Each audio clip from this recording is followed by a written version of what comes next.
Good morning, children. Starting with the next video, that is part 10 of the chapter electrolysis.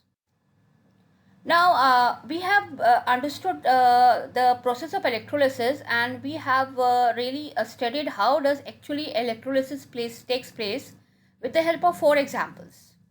Now, most important part is that we should know that why do we study electrolysis? That is application of electrolysis. Basically, there are three applications of electrolysis. Number one, electroplating with metals. Number two, electro-refining of metals. Third, extraction of metals, electrometallurgy. So, today we are doing the first application, electroplating with metals. Now, we know that some of the metals, they are very inferior.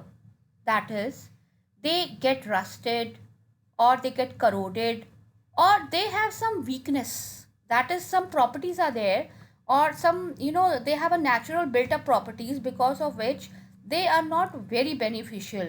But just, but we can't really ignore them because they have some good points also. So, what is to be done? Now, if the metal has a weakness in some regard, we have to cover it up with some other metal so that the weakness of the metal is removed or it is covered up. That is electroplating. Now, basically, what is the definition of electroplating? Electroplating is a process in which a thin film, it should be a thin film, because if it will be a very thick film, it will peel off. So electroplating is a process in which a thin film of a metal like gold, silver, nickel, chromium gets deposited on another metallic article with the help of electricity. That is electrolysis. Now, so the film should be thin. I have already told you the reason. Next, we have to use expensive metals. Why?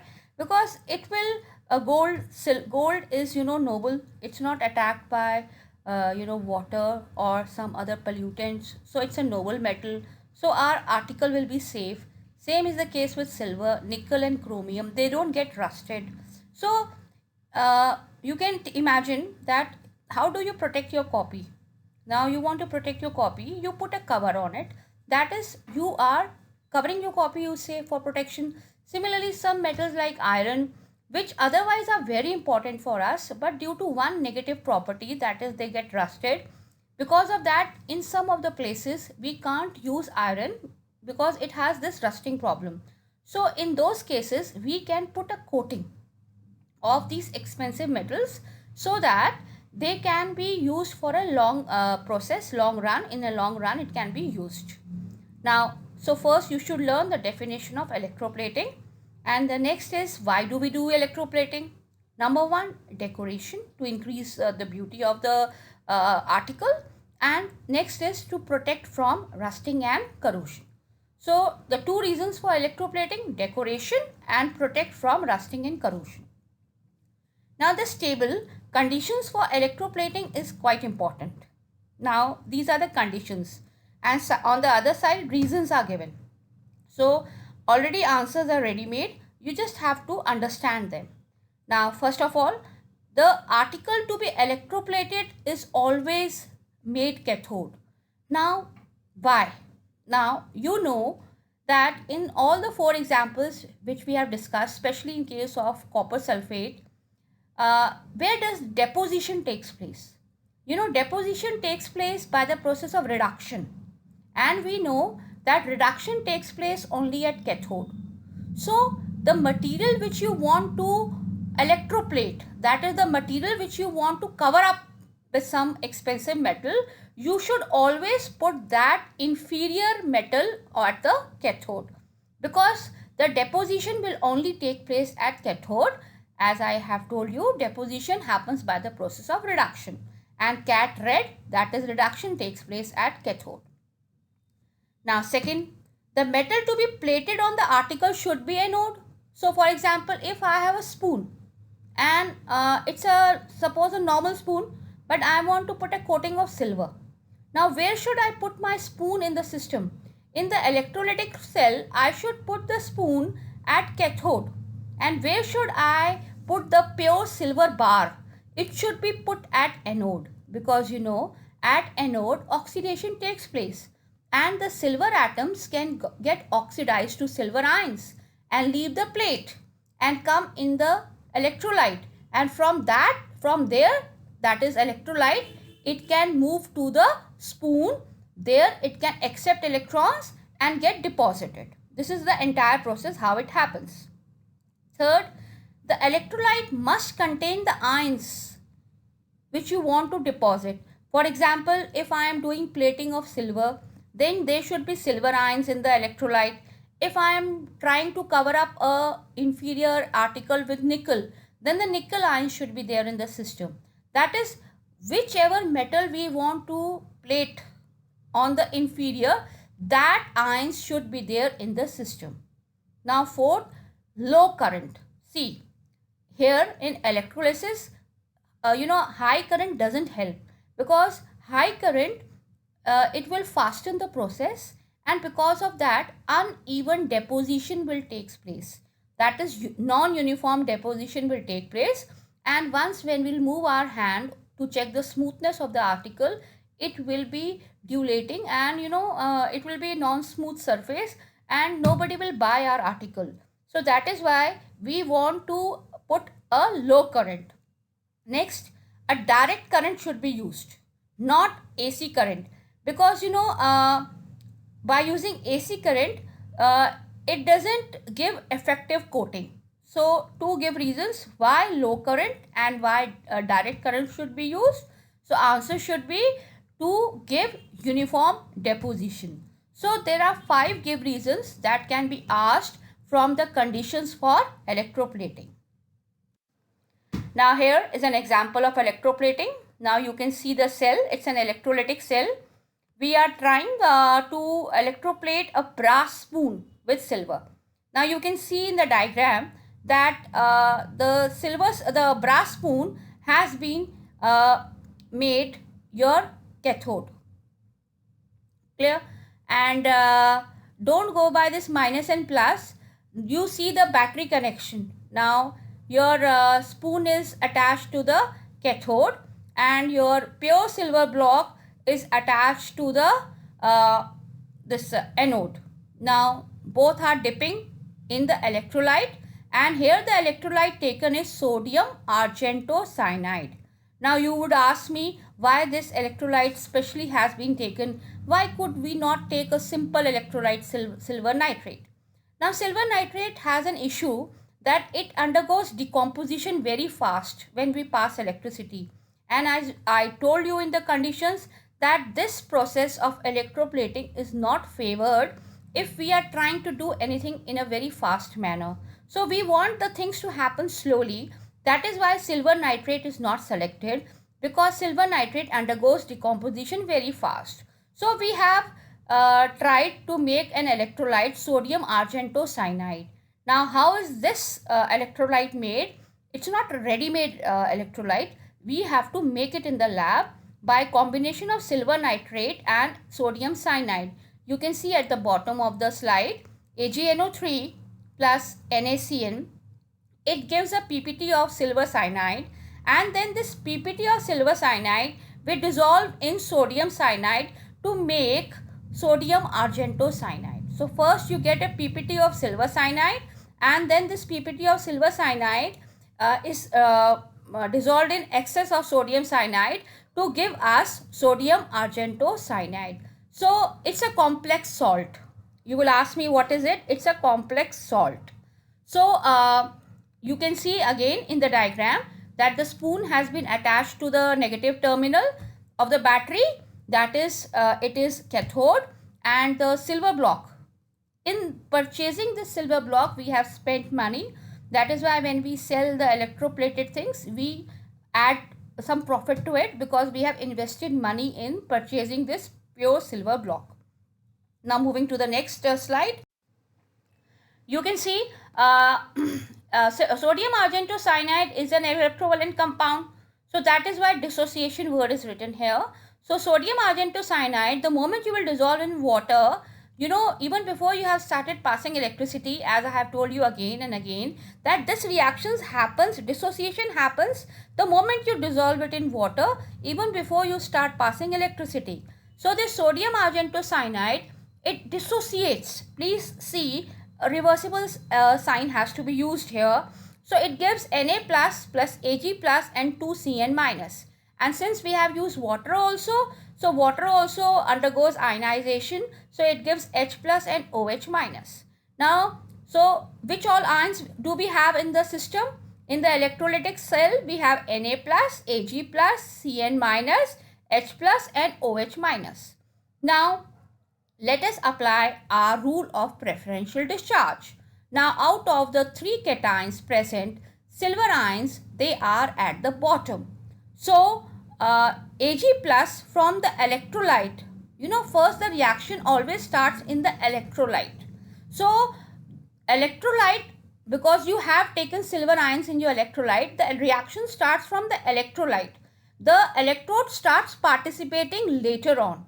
First, the silver ions from the electrolyte starts moving towards the cathode, and when they move towards the cathode, reduction takes place. So at cathode, the silver ions change to silver atom. Now, after some time, the silver ions in the electrolyte will diminish. That is, the amount is going to decrease. So at that point, the anode will start participating to replenish the electrolyte with silver ions. And how is it possible? It is very much possible because at anode, oxidation is feasible. So the silver atoms which we have taken in the silver block, they start undergoing oxidation and start converting into silver ions. And once they are converted into silver ions, they start leaving the plate and they start coming in the electrolyte. And once they come into the electrolyte, from there again, they start their next journey. They start moving towards the cathode. So from anode, the atom becomes ions, come to electrolyte, and from the electrolyte, ions again become atoms and get deposited on the cathode. Now let us see what happens to the cyanide and hydroxyl. Now out of cyanide and hydroxyl, they migrate to anode, but before anything can happen to them, none of them are discharged. Why? Because here you have taken an active electrode.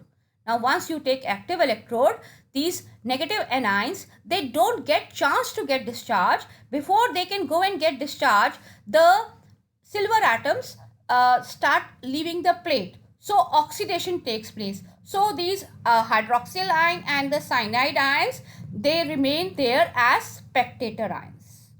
Clear? So the thickness of the coating will depend on the duration of the current pass. Now, in the process, if they ask you what is your observation at anode, you will say that the silver, this rod becomes thin. And what is your observation at cathode? You will say silver deposition on the brass spoon. And the electrolyte solution maintains the same concentration. Thus, if it is colored, the intensity remains same. Why? Because see, the ions are going from the electrolyte to the cathode, but you see same number of ions are coming also from the anode. So they are moving away from the electrolyte, but fresh slot or fresh ions are entering also into the system. So the color does not change and the intensity remains same. Once the rod is completely consumed, and then there is no fresh supply of ions, then maybe the color will start fading away and it will give us an indication that now it is time to change the anode and we should put a new silver rod. Now see the note, a very important give reason why silver nitrate solution is not used. Now if silver nitrate solution is not used, why? Because the deposition of silver will be very fast. I told you silver nitrate undergoes decomposition very fast, and anything that happens fast is not favored in process of electroplating. Now, second example, electroplating with nickel. Once you have understood silver electroplating, nickel plating is not difficult. Now same thing, you have taken an electrolytic cell and the article to be plated, you have placed it at cathode, that is the negative terminal, and the pure nickel rod, you have placed it at anode, that is your positive terminal. Now here the plus and minus are correct. Now electrolyte selected nickel sulfate. Here we don't have to take a complicated electrolyte as we had taken in the previous example. Here we are taking a simple electrolyte, simple salt, nickel sulfate. Now similarly, before you start passing current also, just by dissolving nickel sulfate in water, the dissociation takes place. You can focus on the equations given at the bottom. Now dissociation, nickel sulfate dissociates into nickel ions and sulfate ions. Water also ionizes into H plus and OH. So you have two type of cations and two type of anions in the system. Now who will go first? Now article to be, actually H plus should have gone first because nickel is above H plus in the preferential discharge series. But here it does not happen because there is one more rule in the preferential discharge series, that it depends on the concentration also. Now in the electrolyte, the concentration of nickel is more. Why? Because we have taken nickel anode also, so we have a system of replenishing the nickel ions from the anode once they are finished in the system. So concentration of nickel ions is more, so the first rule is not followed. So instead of H plus going and getting discharged as hydrogen gas, so the nickel ions, following the second rule, increase in concentration, they start going to the cathode, and once they reach cathode, similar reaction takes place, cat red. So nickel ions, they reduce to get nickel atom and they get deposited on the article which we want to be electroplated. What happens at anode? Same thing, the sulfate ions and hydroxyl ions would be spectator, because before they can go and get discharged, what is going to happen? The nickel block will start undergoing, the atoms in the nickel block which we have bought from the market, the atoms in that will start undergoing this oxidation and they will start leaving the plate. So you can see the reaction at anode. Nickel atoms, they are undergoing oxidation and they are becoming nickel ions. So sulfate and hydroxyl, they remain as your spectator. So what will be your observation at anode? At anode, you will say that the nickel rod loses its weight, or you can say that the anode becomes thinner. Clear? Now note, article to be plated always kept at cathode. Naturally, we are wanting a deposit on the inferior, and deposition is always possible only for by reduction, and reduction takes place only at cathode. Then the electrolyte must be a solution of the salt of a metal to be electroplated. What does it mean?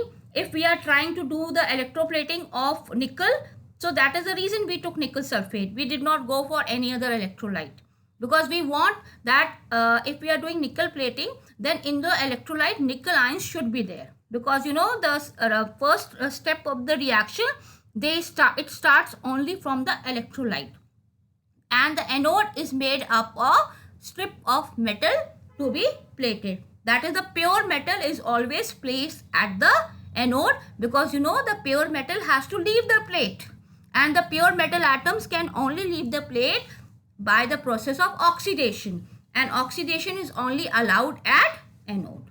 So this will be completing our topic of electroplating. Thank you.